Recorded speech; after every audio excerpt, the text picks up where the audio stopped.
Hi everyone. So today I want to talk to you guys a little bit about pricing in the houseplant industry, and real quick, because I'm sure you can hear it, I do not own a bird. I just film next to my fireplace and there is a bird that just likes to sit up there. I feel like it's all day long chirping away. So that's what you're hearing in the background. But like I was saying, today I want to talk to you guys a little bit about pricing in the houseplant industry and kind of what's going on right now, because I'm sure, as you guys have probably noticed, pricing has gone down a lot on a lot of plants. Plants that were like $300 or more a year ago, you're finding them now in like local Kroger's around here at least for like 30 bucks. So I want to get you guys kind of caught up on why this is happening. Are you going to see this for all plants? And then on top of this, I also kind of want to address the state of rare, if you will, plants on the market right now, because a lot of these prices that we've seen dropped are on what were previously considered rare plants. I don't like the term rare. If you're new here, it bothers me. It's really become synonymous with A, plants that are really high priced, and B, plants that are a bit harder to obtain, which is why when we see pricing go way down and plants become more available in like big box stores and things like that, that a lot of times plants that we previously would label rare, nobody calls them rare anymore because now they're kind of more commonplace. So we do see right now, though, a lot of things happening on that side of plants that people like to label rare, because all of the ones that were previously labeled that way have dropped in price and are more common now. So I just kind of want to prepare you guys for what you're potentially going to be seeing more of, or start seeing if you haven't seen it yet, in that regard. But let's start off with pricing and what's been happening with pricing. Okay, so first of all, as we all know, back during the pandemic in 2020, when everybody started getting crazy into houseplants that wasn't already into houseplants because they were confined to their homes with not a lot to do, when that happened, we saw a crazy increase in demand in the industry. And as demand increases, inventory tends to become in shorter supply and pricing goes up. That is why pricing just went crazy off the walls, like ridiculously high for almost anything practically back then. Now we have seen that slowly shifting, but I feel like over the last 12 months, it's been the biggest change yet. And it's actually happened so quickly that it's kind of hurt some smaller plant sellers, such as myself, because we were buying plants at one price, knowing that we could mark them up anywhere from 20 to 30% and make a decent margin on them. And then it felt like 1 month later, if you still had any of those in your inventory, now they were selling at local stores for less than what we acquired them for, and we were having to sell them at potentially a loss. It is not a happy thing when you have to sell a plant at a loss, trust me, but it is just rapidly changing right now. And so it is to the point where we are seeing the prices that we as sellers have to pay to obtain these plants going down as well. But like I said, it just happens so fast that unless you remove an inventory within like a few weeks of buying it, you might find yourself in that unfortunate situation. Now, the good news is supply has gone up. Supply has gone up. Demand has now gone down because a lot of people who got into houseplants during 2020, they're now back to work. They're having to commute. They've kind of left the hobby, if you will. And so with that, prices will naturally go down. The problem that we're kind of seeing a lot though lately as well is that even though pricing is going down, I'm here to tell you right now, some of these shops that you are seeing where they're selling plants, for example, Monstera constellations for like $30, they aren't always making a profit. And that is something that I think a lot of people don't realize. So I want to talk about loss leaders. And this is something that big box stores do. This is something that grocery stores have been doing for decades. And that is where they will offer something that they know is going to attract a lot of people to the store. And they will offer it at a price that is so tempting, those people have to go get it, even if that means the store loses money on that item. This is really common with, I believe it's milk, if I recall from my schooling in marketing and business. I think milk is a big loss leader. Typically for grocery stores, they know that people need milk. And so what they'll do is they'll run it on sale for super cheap to drive everybody to the store. And then they'll strategically place higher margin items around where the milk is to entice people to be like, oh, you know what? I need eggs too. I'm gonna grab some eggs while I'm grabbing my milk. Oh, you know what? I could use some cheese. We're almost out of cheese. I'm gonna grab some cheese too. So it's kind of just, they accept that they're gonna take a loss on that because they know it's worth it if they can get those people to the store and get them to buy the higher margin items.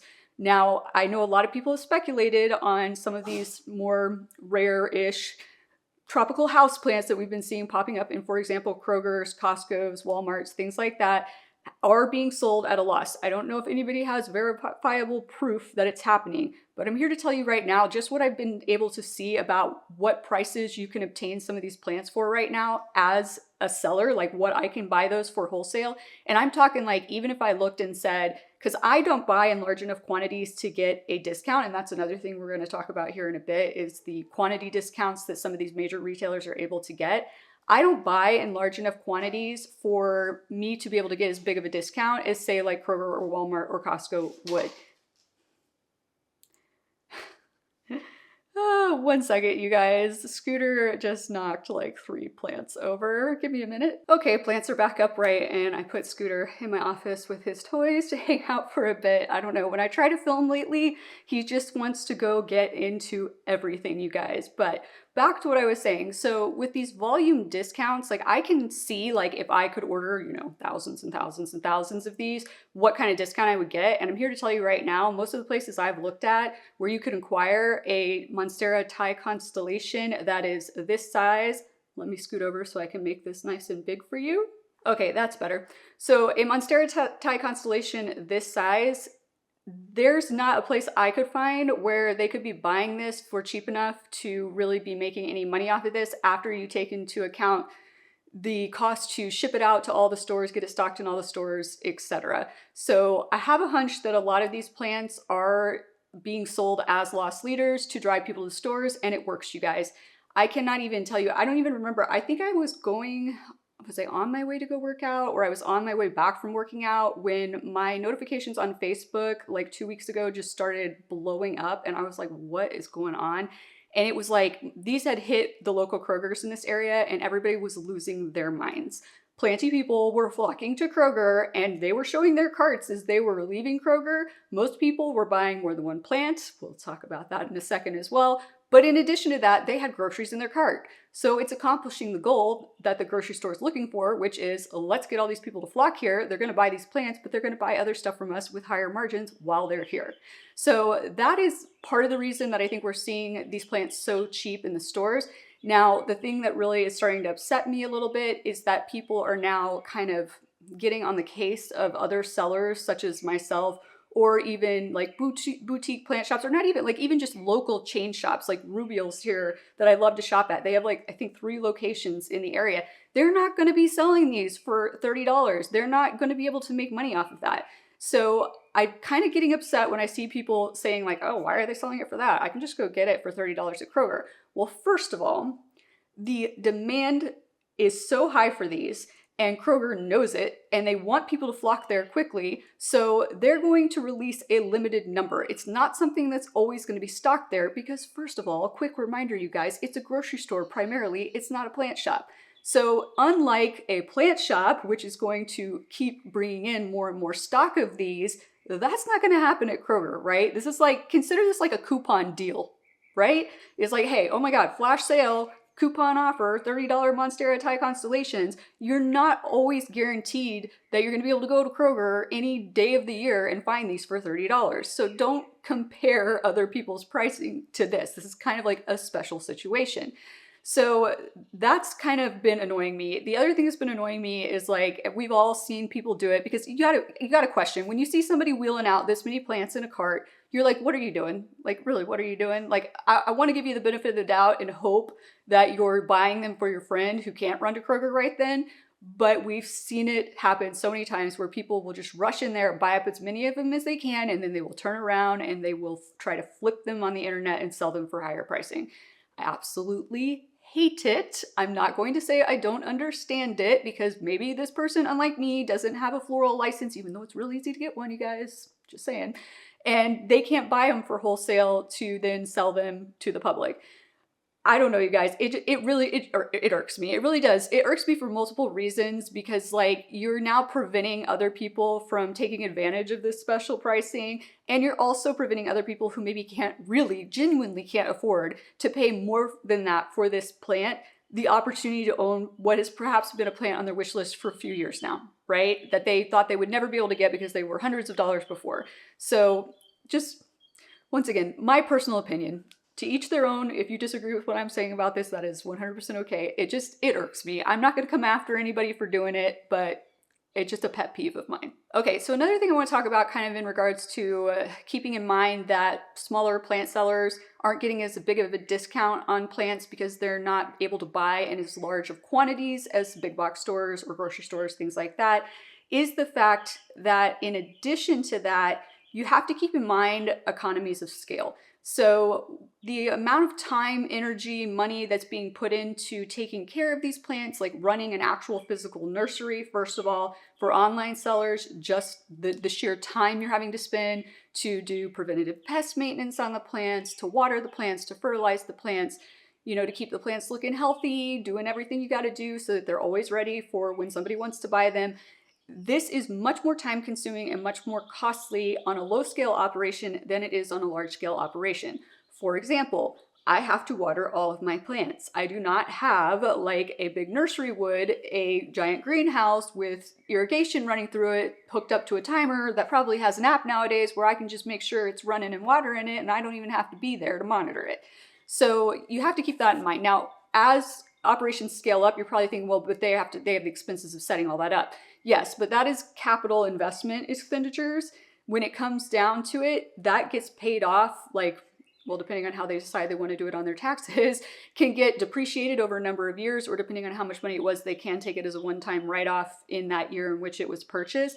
But once it's off the books, it doesn't count. That's just how it works in accounting. Like, it does not count as part of your costs versus every time I have to go water my plants, or if I have to hire somebody to come and water my plants, that is going into the expenses associated with that plant, and it's going to drive down the margins unless I get the price up to where I need to maintain those margins. And I know a lot of you guys have been asking me about how people price plants. I did mention earlier, like 20 to 30% margin. That is what most like plant shops that you go to that are actually like dedicated plant shops, that is typically the industry standard, is somewhere between 20 to 30%. But let's talk about why we have so much more inventory available. So like I said, back in 2020, nobody predicted the demand was going to spike like that, and there wasn't enough inventory available. Now, in particular, when it comes to rare plants, there wasn't a lot of inventory available because, like I've told you guys before, a Monstera deliciosa albo, they take a long time to grow to that size. Honestly, Thai constellations, not the fastest growers either, maybe a little bit more so than the Monstera albos, but they're just a slower growing plant. A lot of rare plants are that way. They're harder to maintain and keep looking healthy. And so it just takes more time to build stock, if you will. And so a lot of people just don't have a lot of stock. Like, that's part of the reason that they're scarce and considered, you know, rare.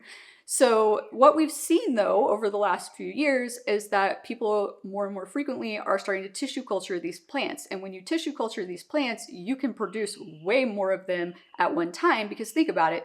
Without tissue culture, I've got to grow pretend this was an albo monstera. I've got to grow it to this size, which, let me tell you, that would take years and years and years to get it to this size, at least in my conditions in my home.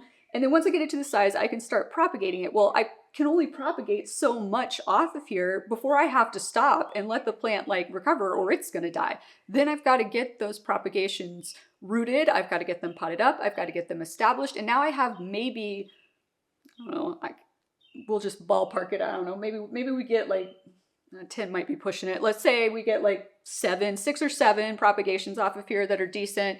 And then I have to get those established and everything. So let's say, you know, a few more months down the line, I'm ready to go sell them. Well, I only have 6. Now I got to wait for this plant to recover and get this big again, which could take years, before I go propagating again. So that's why a lot of rare plants were harder to find. They were higher priced. But now, because you can tissue culture all of these plants, they just tissue culture them, and they produce they could produce however many of them they want at a time, assuming they have a big enough lab to do it.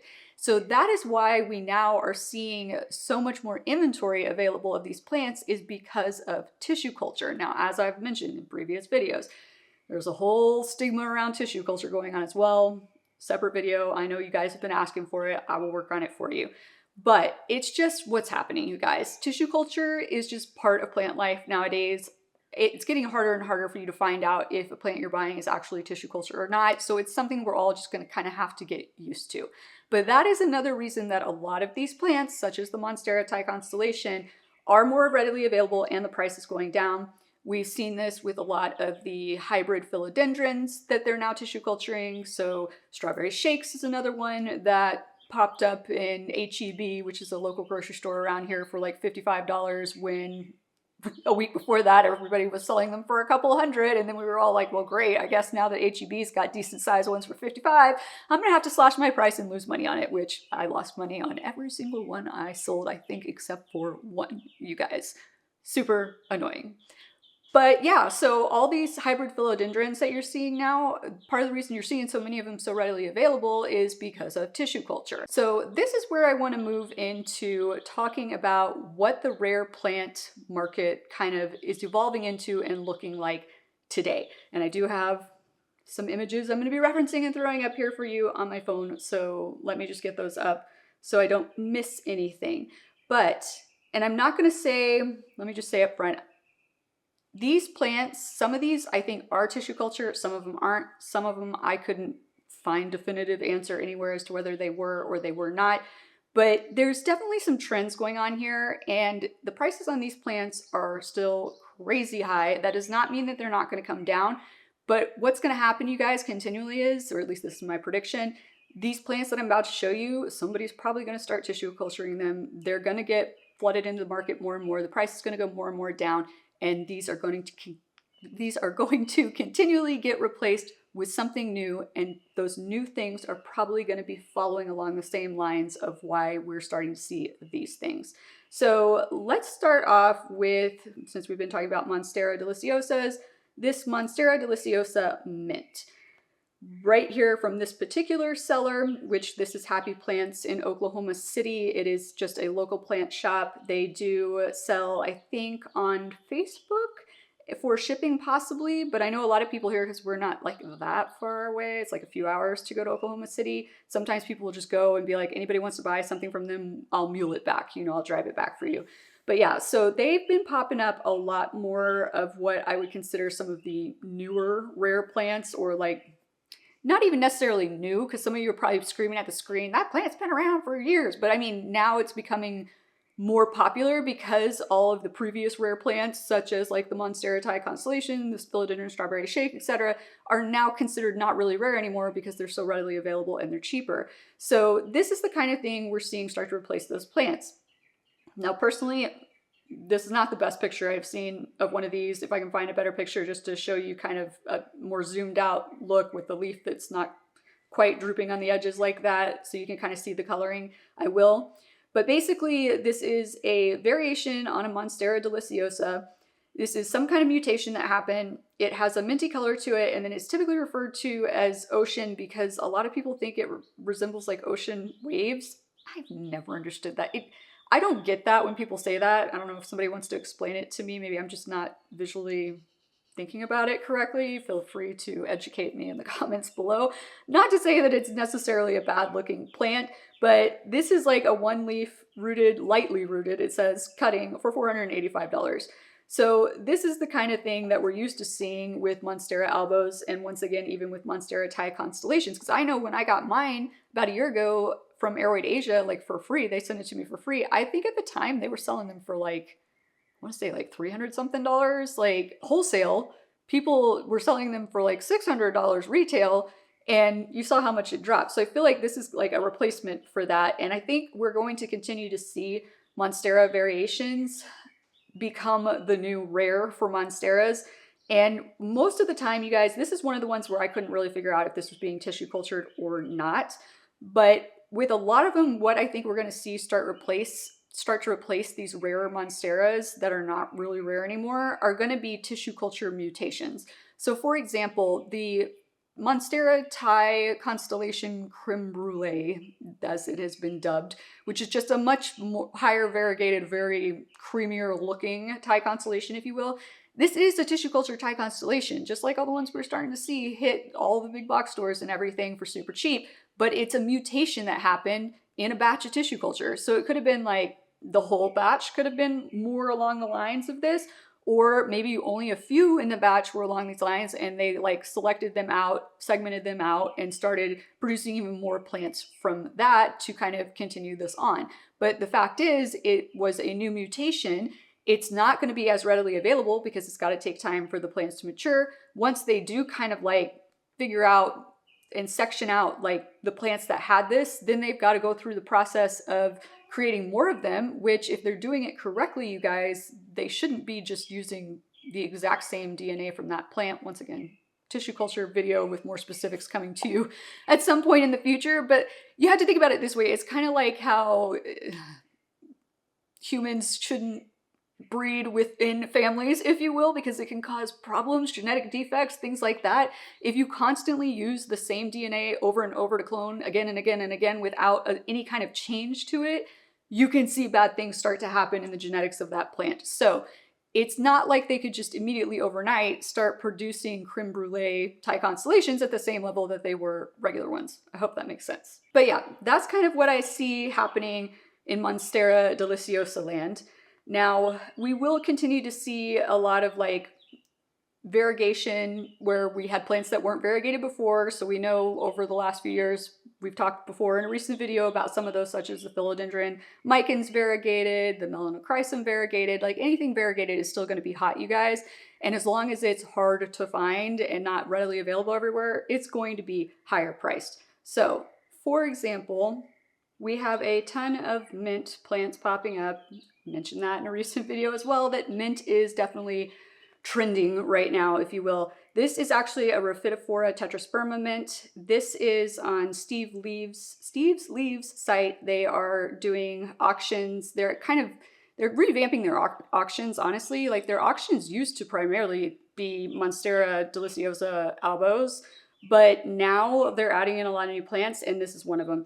Now, I will just say it right now, you guys. If you haven't seen my previous Planty Ranty video, I talked about plants I don't get the hype about and how a lot of the plants that I had on that list just kind of naturally looked sickly. I want to be clear, I'm not saying that this looks like an unhealthy plant, and I'm not at all saying Steve's Leaves is trying to auction off actually like it's unhealthy, it's not well, it's bad, it's gonna die, why are they selling it to you? That is not what I'm saying. When I say it looks sickly to me, I just mean naturally. Like this is how the plant looks when it's healthy, but it looks sickly to me because the mint variegation just makes it look that way to me. It's not like when you have the stark white on an albo, for example, where it's like, ooh, that's different, that's pretty.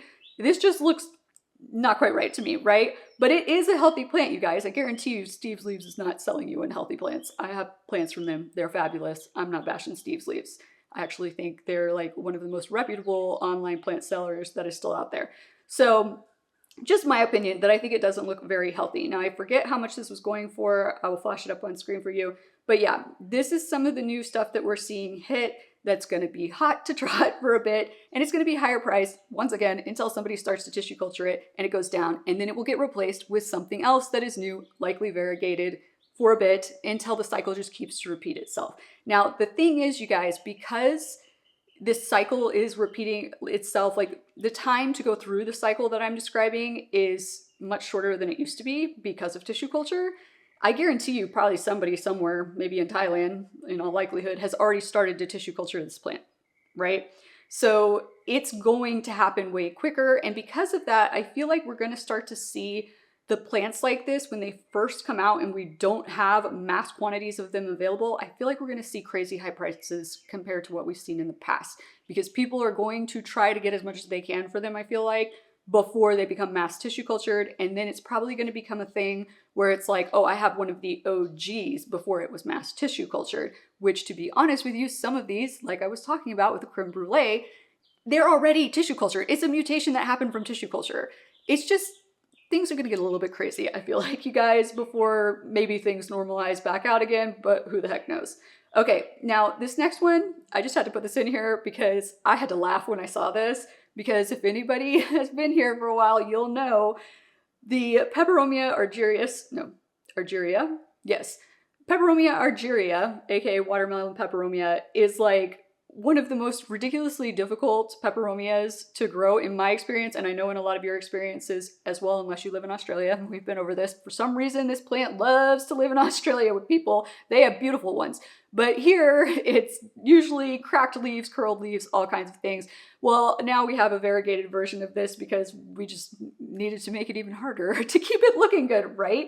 And in case you guys don't know, it doesn't always hold true, but typically variegated versions of plants, for whatever reason, tend to be a little bit more finicky than their non-variegated counterparts. So in my experience, if you have problems with the all green version of a plant, you're probably gonna have more problems with the variegated version. But once again, just based on my experience. And again, I would also like to point out that I feel like this plant just does not look entirely healthy to me. It's not a variegation pattern that I find to be particularly pretty to look at, but it is variegated and that's it. I'm telling you guys, variegation is, the hype over variegated plants is just never gonna go away, honestly. But I'm really hoping at some point, maybe we'll all start going, you know what, it's really, just because it is variegated doesn't mean that it looks good and I should need to have it. You know, like let's hype up beautifully variegated plants, yeah? So once again, I'll flash the price up here for you, but this is another one that they have up on auction. I just was shocked when I saw this. I was like, no, run away, run away. No amount of money is good for this. It's just gonna be cracked rolled leaves for me. Okay, now this one kind of threw me for a loop, and I've seen this plant popping up more and more. This is Scindapsus pictus tricolor, and I wanna take a moment here to say that I feel like we are in a area in rare plants where there are two plants in particular, or two genus of plants that are really like the it plants right now.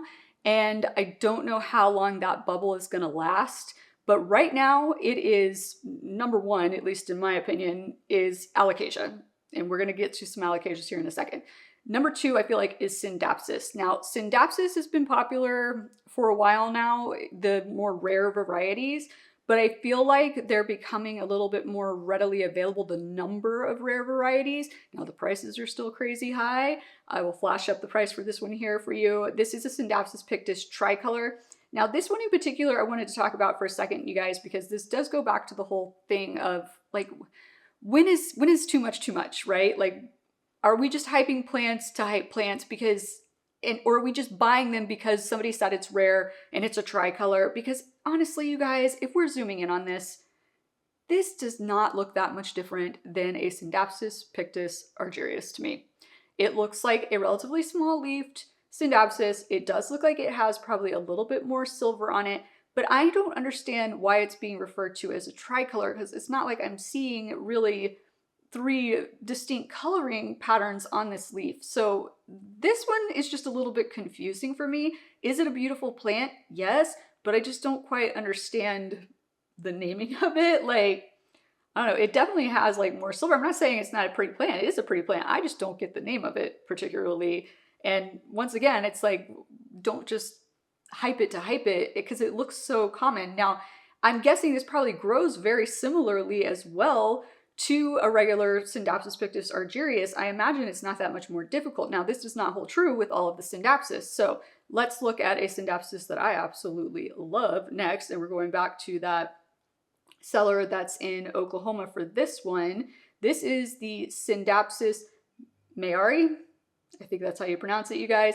And honestly, this has come down in price. And I do want to say real quick that this seller in particular in Oklahoma, the prices that you're seeing here are actually relatively lower compared to most places that I've seen online selling these particular plants. They're a little bit under. So just keep that in mind, that most places that you're going to see these sold for online are actually going to be a bit higher than this.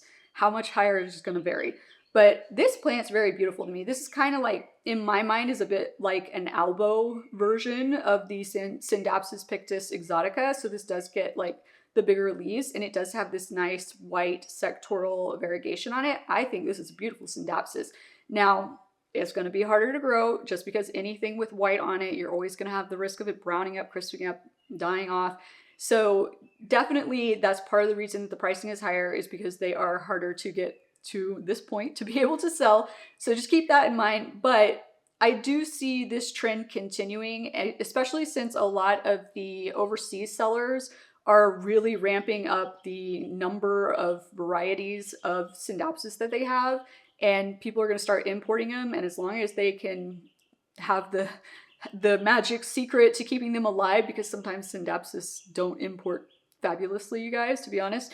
As long as they can get them rehabbed and looking good and growing well, then I think this trend of Scindapsus rare plants and different varieties of variegated Scindapsus on the market is going to continue. And a lot of people are like hardcore Scindapsus collectors. So good news for you is you're probably getting a lot more options to choose from in the upcoming year, but bad news is the price is still going to be pretty high priced. Okay, let's look at Alocasias. Actually, let's wait on Alocasias, because Alocasias, I got a little bit more to say about Alocasias, but I want to talk about some of the plants that we have not seen come down in price yet, and do I think they're going to come down in price? So, strawberry shakes, first of all, we've already said they've come down. When it comes to some of the other philodendrons, so for example, the caramel marble. So here's a caramel marble from that same plant shop in Oklahoma, $600. It is relatively large leafed. This looks like it was a top cut taken from a very mature plant. I have never really understood the hype on the caramel marble. Oh my God, like a tongue twister today. I have seen ones though that have like amazing coloring on them that are super mature, and I'm like, wow, okay, I get it if it's that, but like most of the ones I'm seeing are not that high variegated, and they don't have all the same colors. That's what's kind of confusing to me. Some of them seem to have more range of different types of colors on them than others. Like some of them have like pinks in them and everything. This one looks like it's got yellow, green, and orange primarily. So it's just kind of like weird. It's kind of hit or miss for me. And so also it's kind of hard to like price, I feel like, because it's just based on the individual person's preference. Like maybe the ones I prefer, I'm like, man, those should be more than this one, but maybe you like this one better than the ones I like, if you know what I mean. But this is still really high priced for these plants, you guys. If anything, I kind of feel like the price has gone up. I don't know if they've started tissue culturing these. I would be surprised if somebody hasn't started somewhere. So I kind of am shocked that the price is still this high for these. I do think we will still see it start to decline though, and I just don't know whoever's tissue culturing them, I don't know how long it's going to be before they're mature enough to kind of flood the market at lower pricing. But once we start to see that happen, that's when I predict we'll see the price on these drop. Now, for example, here is another one. I think this is from the same seller, maybe not. Another caramel marble that is $995. Once again, it's got pretty big leaves like the other one. It just has more leaves, and that's another thing. So for these rarer plants, you guys, a lot of times pricing is based on number of leaves. So, and this is another thing. This is why, like, I think a lot of people are off put by these high dollar plants like this, is because you feel like maybe like, well, how much did they pay for that? Like, did they just cut this off of their own plant? Then that's like a zero cost plant, essentially. Not really, you guys. Like when it comes to the accounting world, like for plant people, they don't really count it as like $0. Usually you consider the cost you paid for the plant and kind of divide it up over the number of cuttings. But anyways, besides the point, I digress. So a lot of people I think feel like though, oh, it was $0 for them to cut it off their mother plant, and really there's just labor involved and whatever. So why are they pricing it this high? Like they're like price gouging people. To an extent they could be, yes. So if you are doing it based on a margin style, then your margin's just going to be the same, like for that size plant, like, because you have to consider how long did it take to grow the plant to that size, how much time, labor, energy, water, fertilizer, everything went into that. But there are people out there who just price based on like, okay, this is the price for like a 1 leaf of these, so then I'm just going to multiply that for every leaf, additional leaf on that plant. Then yes, things can get a little bit crazy, but if people are doing it appropriately, like it should work out to close to the same. But regardless, that is why we probably see this one is much more expensive than the other one. I don't necessarily think the variegation is any better on this one. It is presenting a little bit more half moon, but once again, some people like that, some people don't. And it's not really giving me anything except yellow and green on this one. I'm not even really seeing any orangish coloring or anything. So once again, in my mind, it's almost like a different plant, you know, but they're both caramel marbles. So we may continue to see large variation in pricing on the same plants for this reason. Number of leaves, level of variegation will always be an indicator into that. But then also possibly on some of these, like, are you seeing all the colors of the rainbow on the plant or not? Okay, this is another plant, and there's like variations on this that are really starting to become super popular on the rare plant market right now, and this is Epipremnum giganteum. This in particular is the Aurea variety, and they're wanting $585 for this. These plants get massive, you guys. Like, pretty sure I can find, if it's not an Aurea, I'll find some version of an Epipremnum giganteum to flash up here for you. Like, they get very, very large. So just keep that in mind if you're thinking, ooh, I like that plant, make sure you got room for it. And they definitely need to climb. This is not a plant that you can let trail. So just be mindful of that. This is gonna have to have a pole and it's gonna get massive. So definitely a beautiful plant though. I personally would not pay that much money for that for multiple reasons, but also I do not have room for that plant right now. But yeah, so another variety of this that I saw, I think this same seller, I don't know where they're sourcing their plants from, but they've started to get in the last like few weeks a lot of like the super popular, like newer popular rare plants in. So here's another Epipremnum giganteum. This is an albo / white pearl, $700 for this one. Once again, beautiful looking plant. This actually kind of reminds me of that Lois leaf, kind of reminds me a little bit of like my Tenanthe luberciana's leaves, only if it had white variegation instead of yellow. But this is going to get gigantic again, just like that one we just looked at. So keep that in mind. Definitely is going to need to climb. You are going to have the same problems on this plant that you have on Monstera alba with the white parts. You're going to have to keep in mind too that if it starts putting out all white leaves, you're going to have to maintain that, cut it back. If it starts putting out all green, you're going to have to maintain that and cut that back. If you're not familiar with how to maintain variegation on plants with unstable variegation like this, I do have a video about that and I will link it below in the description for you. But yeah, so I predict we're going to see lots more variations of the Epipremnum giganteum hitting the market, because also right now there seems to be a trend towards people wanting big leaves. Like a lot of people, I think this has been fueled largely in part by the popularity of Sydney Plant Guy.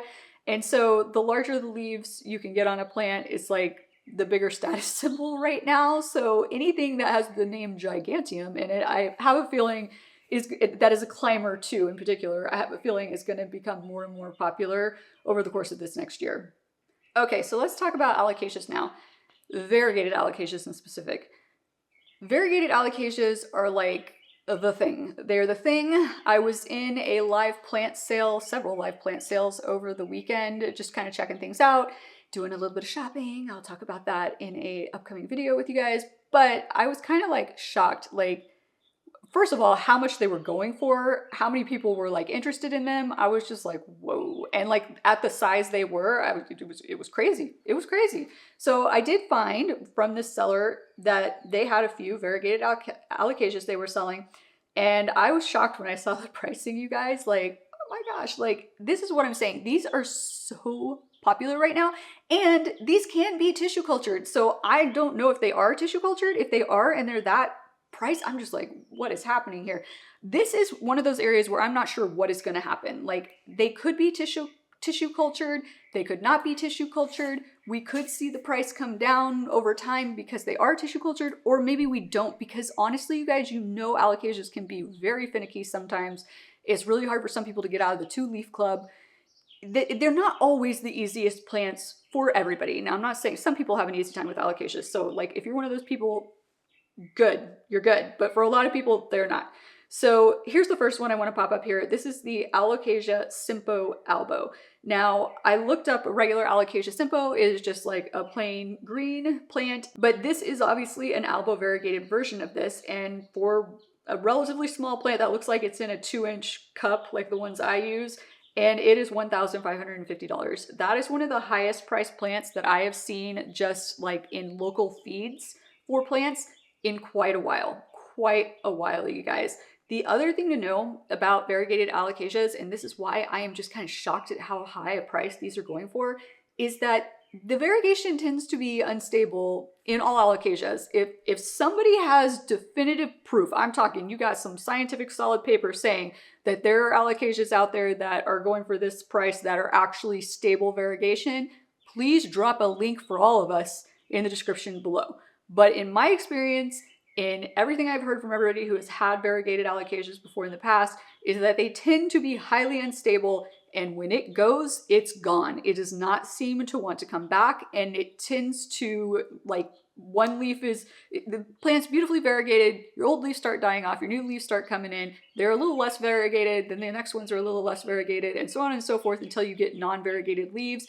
And yeah, that tends to be what seems to happen. Now, how quickly that happens in the plant depends on the particular type of variegated Alocasia, but because of that, it's just crazy to me that people are grasping at these plants and like snatching them up for prices this high. Now, I've also mentioned pink is still a popular thing in plants. Let's look at a pink Alocasia next. So this is an Alocasia that I've seen coming up a lot. I actually think I might have seen one of these in one of the live plant sales I was in this weekend. It definitely did not go for this much, but it was definitely still up there. So this one they're wanting $1,250 for. This is an Alocasia Sanderiana Pink Nobilis. Definitely an interesting looking plant, don't get me wrong, but once again, this is a, like, looks like it's just barely been potted up. I'm sure it's fully rooted because my guess is they probably put their corms in sphagnum or something like that. Or maybe it looks like this is in, what do you call that, you guys? Oh my gosh, brain blank. Stratham? Is that what you call it? The rocks? I'll flash it on screen if I'm not right, but it looks like it's in that. So they may have just had this as a corm propagating in that, and it's still in that. We're in, once again, what looks like a little 2-inch cup. That is an expensive amount of money for that plant. I just telling you guys what I'm seeing as trends, and I don't foresee this Alocasia trend going away anywhere soon unless people start realizing that they are extremely unstable and that they're reverting relatively quickly. Because I mean, how upset would you be if you spent this much money on a plant and within like the course of the next year it had gone all green? I think you'd be pretty upset. I'd be pretty upset, just saying.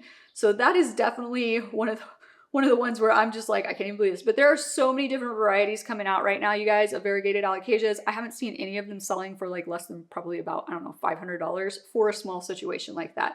That is going to continue to be a trend. Now I want to put a quick mention in here for you guys. I don't have a lot of examples because there are just too many to even choose from, but anthuriums. I do not see the anthurium market changing that much. I think we are still going to see many, many more new anthurium hybrids. People are just constantly crossing anthuriums and crossed anthuriums with new crossed anthuriums. I mean, it's crazy, but it is producing some very beautiful anthuriums. And because this is all like crossbreeding and you don't have like this whole big old tissue culture blow up going on really with anthuriums right now, all these interesting new rare anthuriums are just people creating them at home. And so there's not a large quantity of them floating around out there for the most part. And that's why I think you're still going to see a lot of high priced anthurium, especially hybrids. That's not going to be changing. There are so many plants, you guys. Like, I feel like we've already been sitting here talking for like almost, I think, for 45, 50 minutes, my timer says. There are so many I can go through that we would be here all day, but this is kind of my predictions of what I see happening, is that it's going to be plants that are getting mutations in tissue culture are going to become the next new rare thing that's high priced. All the variegated Alocasias, all the different varieties of Scindapsus are going to continue to be hot this year. Some of those plants we looked at that are still relatively high priced, like the caramel marble, I think we're going to see those continually start to drop over the course of this next year. But there you have it, you guys. This is kind of what I see happening with plant pricing right now, and how the drop in prices on plants that we previously considered to be rare is going to affect, or already is affecting, the plants that we now call rare. Only time will tell if I am correct in my predictions. I'm definitely interested to know what you think. If you have different predictions or not, feel free to drop a comment down below. But I hope you guys have enjoyed this video. If so, please be sure to click that like and or subscribe button down below. And I look forward to seeing you guys again next time. Aloha!